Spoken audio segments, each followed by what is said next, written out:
Welcome to our Leadership Intelligence podcast series. The title of today's session is The Trust Factor in Leadership. My name is Charles Rogel, and I'm the Vice President of Products and Marketing for DecisionWise. I'll be moderating our podcast today. Our presenter is Brad Taylor. Hello there. Brad is the Vice President of Consulting Services here at DecisionWise and joined us recently after a long and illustrious career of 30 years at General Mills, where he most recently served as the Vice President of HR. At DecisionWise, Brad leads our team of consultants who deliver analysis, coaching, and training to clients around the world. Today, we'll be talking about the trust factor in leadership. So, Brad, to begin, why this particular topic? Well, I suppose there are a lot of reasons, and we'll talk about some of those. But I was just watching a Jimmy Kimmel late night funny program, and this was, many of you that are listening to this will have seen this. It's where Jimmy Kimmel asks parents to lie to their kids and tell them that they have eaten all of the kids' Halloween trick-or-treat candy and film them and film their reaction. And I laugh hysterically when I see some of the outrageous responses from these kids. But at the core of it, it dawned on me as I was thinking about trust in a corporate setting that there really isn't much difference. Adults mask their reactions to a broken trust probably better than these kids. Yeah, not so much. These kids throw a fit. Kids absolutely go ballistic in the funniest ways. But some of the core principles are the same, and they're so true. For example, the human reaction to any kind of a broken trust is immediate and it's strong. And the trust is hard to earn, but in as much as it's hard to earn, it's so quick that we can lose it. That trust equation, the some people call it the trust account. We have to put a whole lot in, and boy, one small infraction and the account is empty. And it could be even when you didn't intend to break trust or even commit a mistake, it could be interpreted as such, and then the trust is still compromised. Exactly. And not all, the one thing that may be a little bit different than the Jimmy Kimmel thing is that in the workplace, not all trust deficits are a result of a direct violation.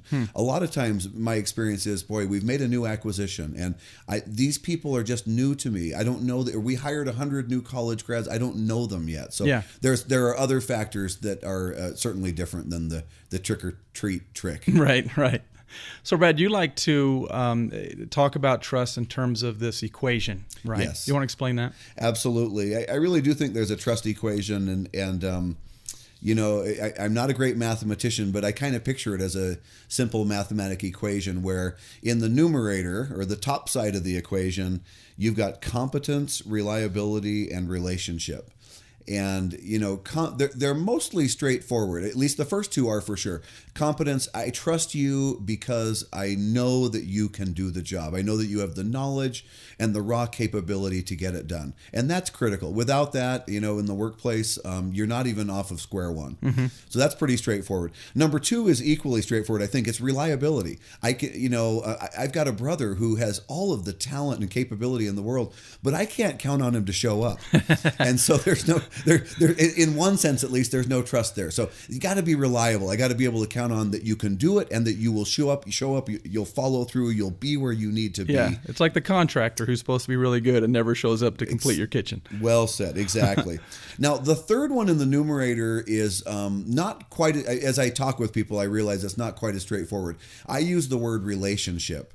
And I guess what I'm talking about there is that some people dispute me, I should say, and say, look, it stops at your first two. Mm-hmm. You know, if you show me a person with the right competence and the right reliability, I'm done. I trust them. But this is an interesting quiz that my wife once threw at me. It was about, the analogy was babysitting. And it was coming out of People magazine, I think. But an authoritative source. Authoritative source. But I found it to be a real pearl of truth. And that is that the quiz was, who would you hire? If any of you have ever hired a babysitter, who would you hire? The babysitter who you've never met, but they come with 15 years of experience, with every kind of credible babysitter accreditation that you can earn and achieve, with many letters of recommendation, and with every kind of certification that you could have? Mm-hmm. Or would you hire the 13-year-old girl who lives next door, that's a part of a family that you know and love and trust, and you also know the girl and trust her, although she's never babysat a single time. And guess what? Everyone, probably not to your surprise, every single person in the survey, 100% answer, I'd hire the 13-year-old girl next door. Right. So that is relationship. Sure. That is my simplest way to capture it, is that even after you talk about competence and reliability, there's still something about, I know John, I've worked with John, I have a relationship with John, I know what makes him tick, and that's so important to me. It's intangible, but it's critical. So competence, reliability, relationship, over. So now we move to the denominator, which thankfully is just one word: motivation. And sometimes, people, if motivation doesn't make sense, sometimes I shorten that down to just motive, meaning what is the self-interest of this person. So a story to help describe this better is, I've worked with an employee who was one of my great colleagues, knew him, loved him, trusted him in every way. And I knew that at his core motive was what was good for the organization. He wanted what was best for the company. But that all changed in a heartbeat when he had a daughter who became critically ill, ill with potentially a life-threatening illness. And that changed through no fault of his own. That completely changed where his head was at. That changed his self-interest. That changed his motive. He could no longer be counted on. And like I say, in this case, sadly, no fault of his own. But you can imagine all kinds of changes of agenda, changes of what's motivating someone, and how that would have a potentially dramatic impact on whether you're able to trust them or not. So let me attribute the research here. This is based on the book, The Trusted Advisor Field Book, a comprehensive toolkit for leading with trust by Green and Howe. But you've modified this trust equation a little bit from the research that they've done. Is that correct? Yeah, that's right. So as we talk about trust then, there's kind of this interesting dichotomy you like to talk about between leadership capability and trust. Kind of has something, it's similar to the equation a little bit. Absolutely. And I do find that 360-degree feedback, in other words, feedback that you get, usually in online surveys, from people that work around you 360 degrees around you, meaning your boss and other people sort of above you in the organization, and then your peers and people that work more alongside you, and then those people who report to you. That kind of feedback provides tremendous insights into trust. And one of the ones that has captured me more than any other is the equation, if you will, between leadership and being trusted, and how that impacts the way you're viewed as an outstanding leader or not. Yeah. For example, if all of the data in my 360-degree feedback says I've got great leadership skills, and I mean this in the most generic sense of the word when I talk about leadership, so ability to be decisive, ability to communicate, ability to think strategically, ability to innovate, etc. If I score high on those, but I score low or lower even on being trusted, what would you guess my overall sort of level of outstanding leadership scores out on a 360? So I would think it would probably average out to maybe be kind of an average leader. That's be my suspicion. Yeah, you're right, and you may even be generous. In a 360, in a quantitative answer, 3% of people with that profile turn out to be outstanding leaders. Wow. On a 360 score basis. Now, if you flip it and say, okay, so-and-so, Brad, doesn't have great leadership skills on these generic areas like decisiveness and communication, but he is highly trusted, then what would you expect my sort of outstanding leader level of feedback to rate out outstanding, to? It might increase a little, but I'd still think most people you'd still kind of be in that average pile. Right. And you're still maybe a little bit generous. That you measure hundreds of 360-degree feedbacks, only 11% of those people turn out to be outstanding leaders. Huh. But now the punchline, when you put them together, so you've got outstanding raw leadership capabilities in these key leader areas and highly trusted. Would it be the 3% from the first scenario plus the 11% in the second scenario? No, I don't think so. So there I would think that's the definition of an outstanding leader. That is it. And 88, 90% of the people who put those two components together grayed out as truly outstanding leaders. So it's just another more quantitative way to bear out the fact the importance of being trusted as a leader. So let's talk about a few case studies. You've got some great ones over your years of experience, and there was one between the initial merger between General Mills and Pillsbury years ago. Yeah, this was maybe one of my biggest personal aha moments in the importance of trust.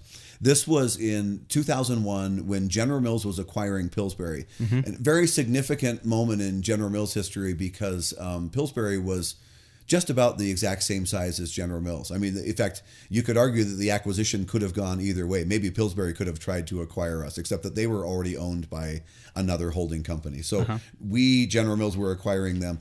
And these are, historically speaking, longtime bitter competitive rivals in the packaged food industry, both headquartered in Minneapolis, right across the river from each other. Right across the river from each other, maybe even in more modern times, 8 to 10 miles apart from each other. Competitive in every way. So really quite a surreal moment when all of a sudden it was announced that General Mills is acquiring Pillsbury. It's just kind of like, how could that possibly be? It would be like the San Francisco Giants acquiring the Los Angeles Dodgers. Bitter rivals. They could never come together. Yeah. So in that kind of context, I was assigned with being an integration leader to bring two of the largest divisions, the technology division for each company, together into one organization. And the minute that I was announced as a leader for that effort, the challenges, the questions, the paranoia just instantly surfaced. What people are you choosing? What policies are you choosing? What practices are you choosing? What benefits, policies, etc., anything you can imagine. And it was all asked in a spirit of tension, nervousness, paranoia. And so the insights I gained, to make a long story short, are I decided that transparency was going to be key, that anything that was done in the proverbial dark smoke-filled room was going to exacerbate an already horrible trust situation. Yeah. So one thing was just creating a template that said, this is how we're going to look at every issue. This is how we're going to look at every organization. This is how we're going to look at every system, etc., for making a decision. We're going to bring all the stakeholders together. Anyone who has good knowledge from either side, the General Mills or the Pillsbury side, we'll bring them together. We'll have as long of a conversation as it takes to clearly understand it. And then we will make the decision based not on what organization the idea or the policy or the practice is coming on, but purely which is best. And if we decide that neither one is best, we'll create something different altogether. We will not just settle for one or the other. Sure. And so lesson number one was that transparency was key. That took a huge amount of the tension in this over-pumped balloon out in a really good way. The second insight was that listening is almost more important than anything else. And it was the same process I described, where we sit in a room and really hear out and make sure that everyone felt that they had been clearly understood. We practiced all of that good active listening stuff where you play back what you think you've heard to make sure that the other person understands that you understand. And as we did that, we found out that 99% of the time, when a person felt that A, the process was transparent, and B, that they had really been heard, they were okay with the decision. And we could, it had been such an exhaustive discussion that they could understand how we got to the decision we got to. And so it was less about winning and losing and much more about being heard and understood. So that was a huge lesson.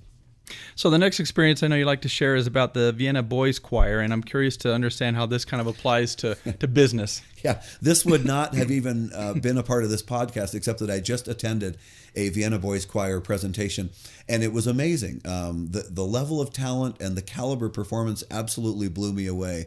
But what really caught my eye is I went into that performance with a old picture in my mind of boys from Vienna performing in a huge cathedral in Austria, in the 1960s. I'd seen something like that on TV. And what appeared on stage at this university in the U.S. that I attended the performance at was so different. Number one, there were boys obviously from every culture and every country around the world. And then the one that really caught my eye is the director was not the traditional Austrian male director that I had seen on TV years ago. It was a Korean woman. Huh. And she's the first Korean woman to ever direct the Vienna Boys Choir. And I spent a couple of years in Korea, and I actually speak some Korean. So I took the opportunity to chat with her after the performance. And I learned a lot of interesting things. But, a couple of them were, one, the boys singing in the choir come from 17 different countries. They speak 14 different languages. And they've got this Korean, and you could tell by talking to her that the Korean director pretty much only speaks Korean. She can speak a little bit of broken English, wow, but she's not the master of 17 languages. Yeah. And they're performing songs in over 20 different languages. So how in the world do they do this? Oh, and to cap all of that off, she doesn't stand and direct them as a traditional choir director would. She's accompanying at the piano. Huh. So half of the time she can't see them and they can't see her. So how in the world is this happening? And she talked all about trust. And what was fascinating to me is she said, and I've heard this before, that choirs like that used to traditionally be managed through fear. Mm-hmm. Fear of making a mistake and through fear of stepping in any way out of line. And she said, the way we're doing things today and the kind of music we're trying to do with the kind of choir that we're trying to develop, we could never operate off of fear. We have to work off of an interdependency where we trust each other, where we each take turns leading and we each take turns following. And she said the entire model of fear is a losing model anyway, and that when I empower different boys who are the language experts for a particular song to take the lead, and they trust each other, that great things, they can soar to higher heights than they ever used to. And I think that's really true. And I think that is a great metaphor for any kind of a workplace setting, is that when you create a mutual trust, interdependence culture, you can raise your game to a higher height than you ever did before. Certainly than you ever would by operating through fear. Right. So another topic is about using innovation to build trust. And you've got some good examples from your dad's days at HP back in the day. My dad was a brilliant man because he chose to go work at Hewlett-Packard back in 1954 when it was basically a startup company or something just on the cusp. They were out of the garage. Hewlett and Packard were out of their garage in Palo Alto, but they were in one small building in Palo Alto. So they're a small company. And my dad ended up having a 44-year career there and had such an amazingly great experience. And he used to come home and talk to us as kids and share some of the stories. And we even got to interact as kids with Hewlett and Packard because they would host these close-knit little company picnics, and they would barbecue for everybody. So I have a huge amount of respect for the original Bill Hewlett and Dave Packard. But I'll share 2 or 3 really short stories that I thought captured the way they fostered trust in the organization and the huge impact it had on the massive success that HP had in their first 10 to 15 years of history. So one is simply about speed bumps. And this one is near and dear to my heart because I used to build little, 8-year-old built go-karts and roll them down the hills of the HP parking lot. And one day went in there and there was a speed bump at the bottom of the hill. Oh, no. So it rendered my go-kart helpless to this huge speed bump.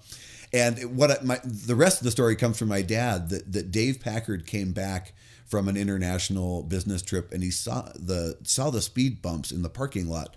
And he was significantly upset and started asking questions. How did these get here? Why are they here, etc.? And people didn't really understand why he was asking all these questions or why he cared. Sure. And there maybe it's important, maybe it's not. There'd never been any accidents in the parking lot or anything like that.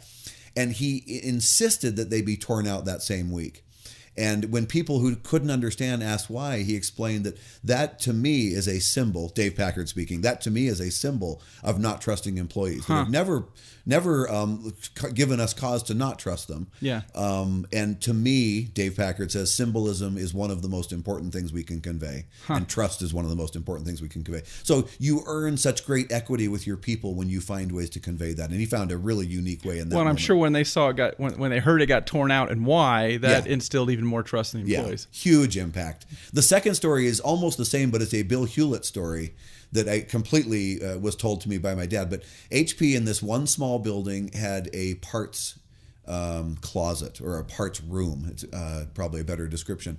And they'd put anything in there that was old prototypes or old experimental projects or just extra parts and whatever.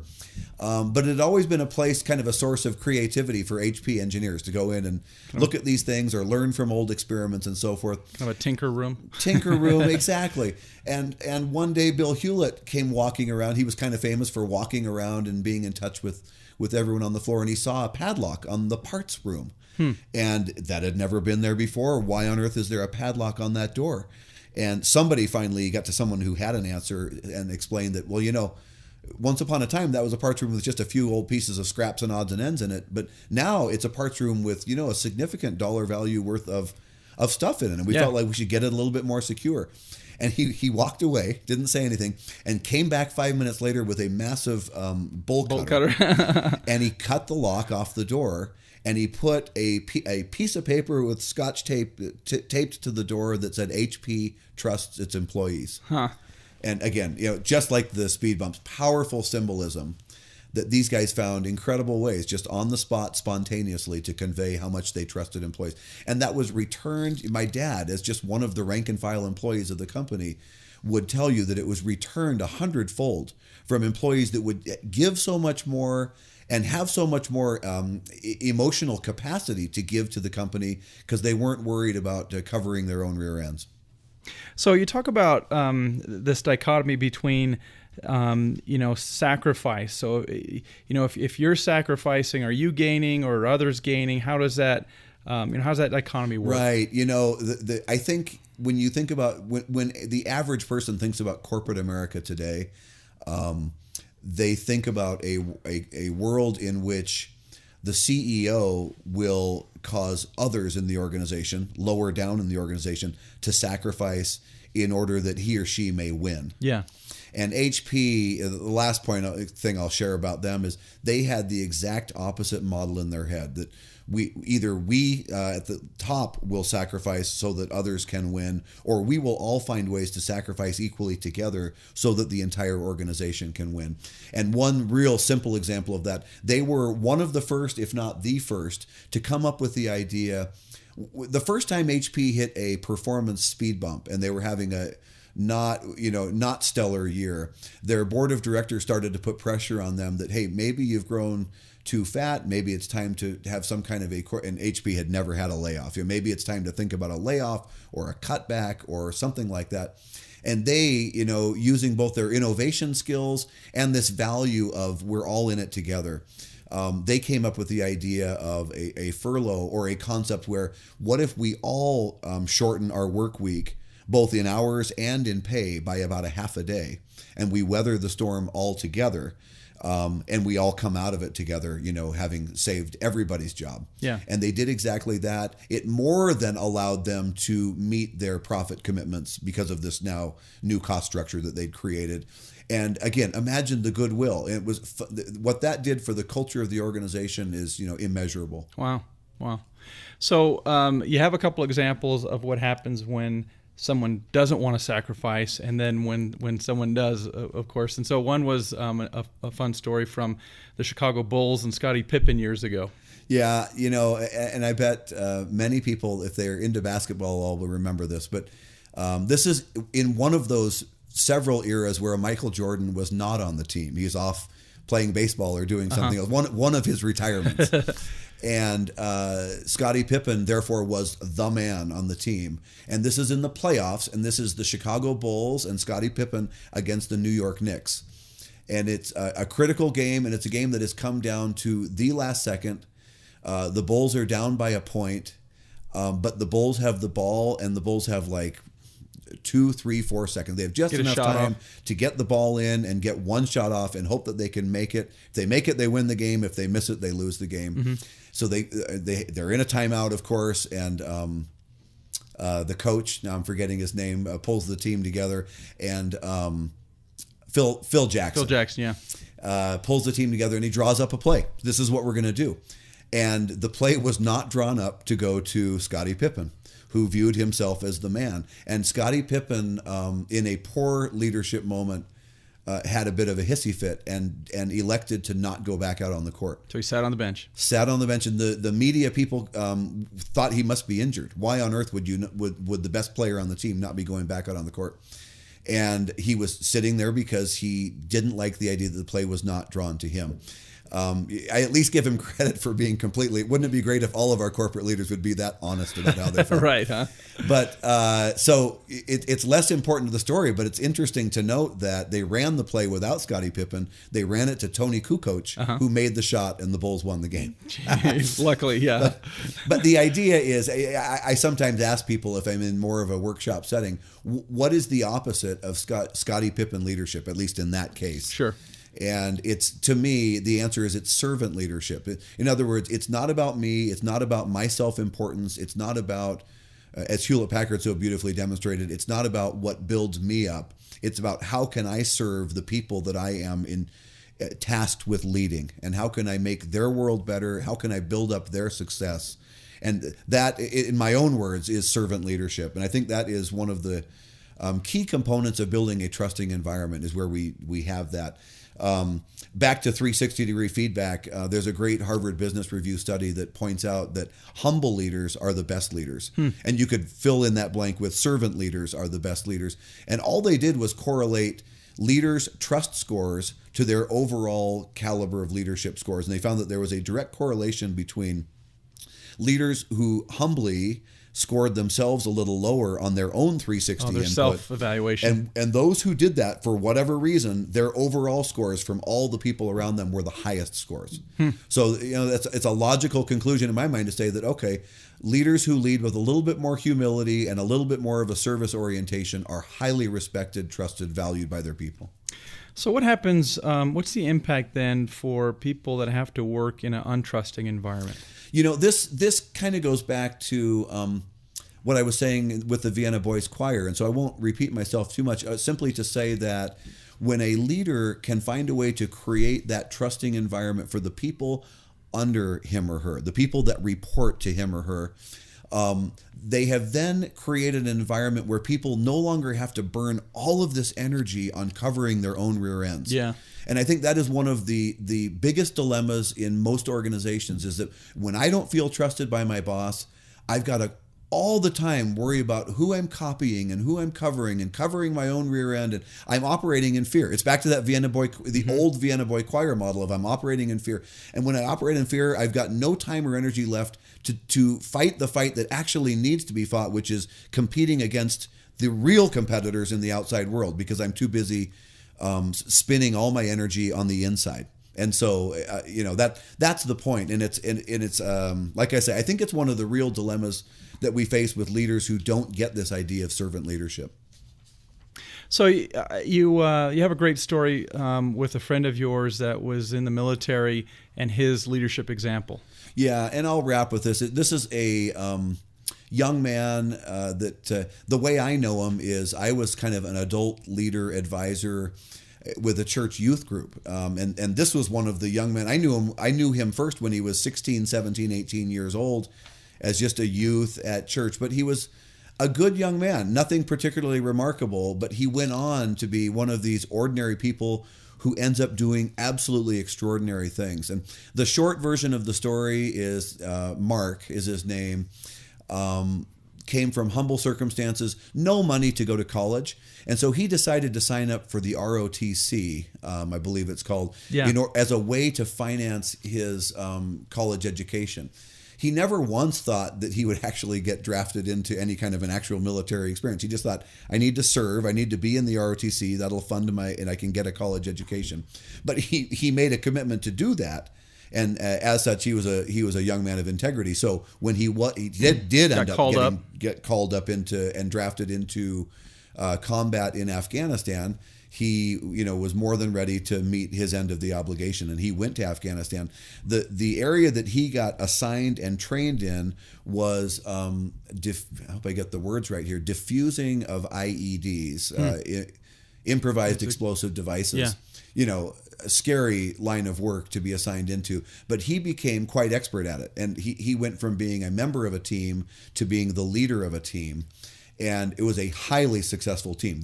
Mark was expert. He trained his people to be expert. And he talked, this is servant leadership. He talked about how some platoons would run this in more of a dictator fashion, where I've earned my way to being the leader, and so I'm going to have all of you guys do this now. I don't have to. I'm not going to go near the bomb anymore. I don't have to be the guy actually diffusing anymore. Yeah. Others would run it in more of a, he called it a roulette fashion, where we're all going to take turns, yeah. And so that way I'm only doing it 1 out of every 10 times or something like that. He was the ultimate servant leader. He said, because I'm the expert and because I have confidence that I know all of the little tips and tricks and things that can make this the safest experience possible, I am going to be with you every time. And he made a commitment that he was shoulder to shoulder with whoever's quote unquote turn it was every time. And they had extraordinary success until a day when a bomb sniffing dog had made some kind of a mistake and set a bomb off that ended up that they were near. They were right near, and it's a tragic story. Mark lost one of his arms and both of his legs in this, and it was devastating beyond anything that I can even try to imagine. And he talked about how when he was shipped to a hospital in Germany and he was laying there, that he had these thoughts that he'd never had in his life about how he wished the bomb had just taken his life, because it was such a devastating and horrible and unimaginable circumstance.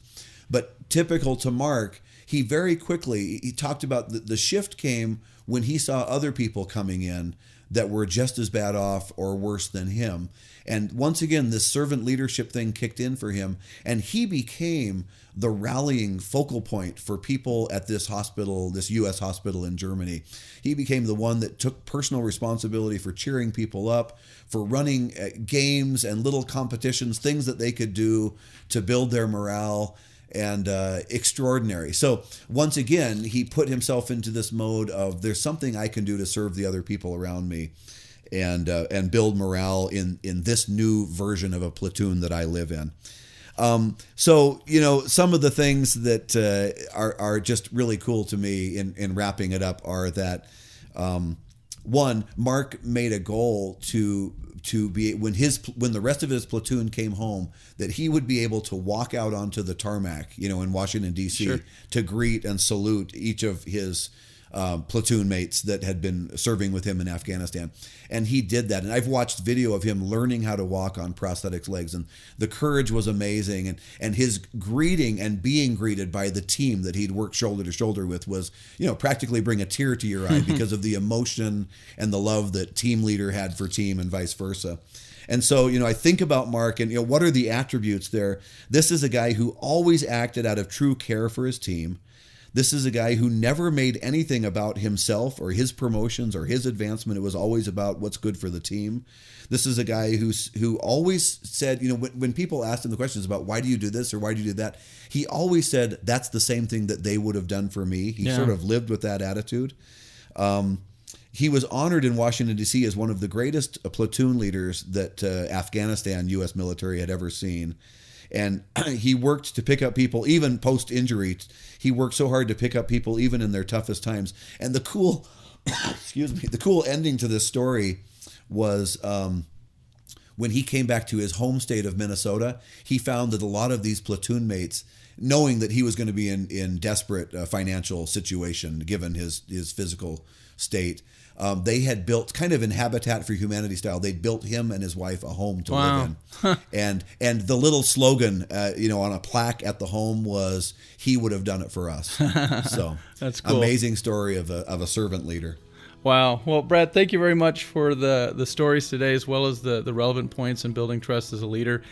We look forward to continuing this series on leadership intelligence and best practices, and we hope that all of you can join us on a future podcast. Thanks, everybody. Thank you.